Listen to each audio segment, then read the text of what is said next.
ईश्वर का प्रेम, दया और अनुग्रह आप सबों को प्राप्त हो और ईश्वर का वचन आपके जीवन में परिवर्तन लाए। आज पास्का का तीसरा रविवार है। परमेश्वर हमेशा हमसे बात करते रहते हैं और बाइबल के माध्यम से स्वयं को प्रकट करते रहते हैं। आइए हम परमेश्वर के वचनों को पढ़ें, उनके वचनों को सुने और इन वचनों को अपने दैनिक जीवन में जीने का प्रयास करें। आज के पाठों का सारांश। पहला पाठ, प्रेरितों को महासभा के सामने लाया जाता है और उन्हें यीशु के नाम पर बोलना बंद करने का आदेश दिया जाता है। दूसरा पाठ, यूहन्ना ने स्वर्ग और पृथ्वी पर प्रत्येक प्राणी द्वारा मेमने के लिए गाने जाने वाले स्तुति के अपने दर्शन का वर्णन किया। सुसमाचार पाठ, यीशु अपने पुनरुत्थान के बाद तीसरी बार शिष्यों के सामने प्रकट होते हैं और उनके साथ भोजन करते हैं। प्रेरितों के कार्य से लिया गया पहला पाठ हमें बताता है कि प्रेरितों की दूसरी गिरफ्तारी और यहूदी शासक परिषद सनहेड्रिन द्वारा उनसे पूछताछ का वर्णन है। उन्हें ऐसा करने से मना किए जाने के बावजूद यीशु के नाम पर शिक्षा देना और चंगा करना जारी रखने का आरोप लगाया गया है।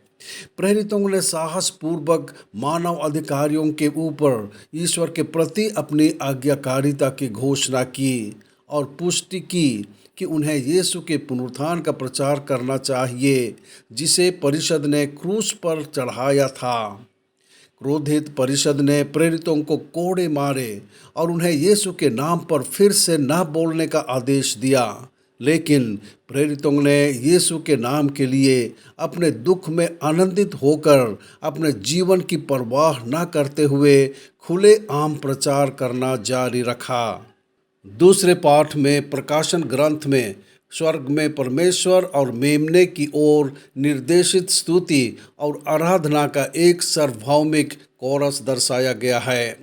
यह खंड स्वर्गीय दृश्यों की एक श्रृंखला का समापन करता है और मेमने की योग्यता की एक वैभव घोषणा में परिणत होता है।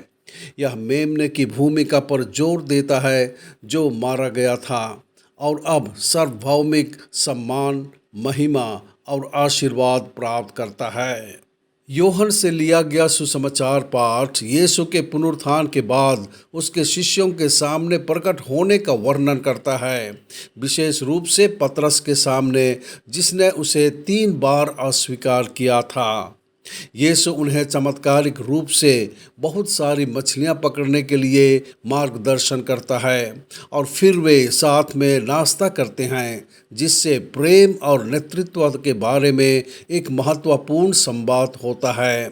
यह अंश क्षमा, पुनर्स्थापन और यीशु का अनुसरण करने के लिए पतरस की नई प्रतिबद्धता के बारे में बताता है।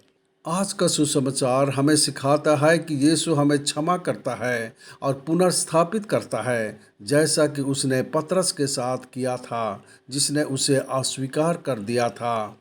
यीशु हमें भी क्षमा करता है और पुनर्स्थापित करता है। आइए हम उसके दयालु प्रेम पर भरोसा करें। प्रार्थना।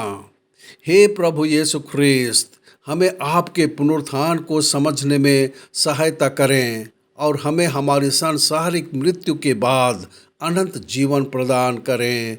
आमीन।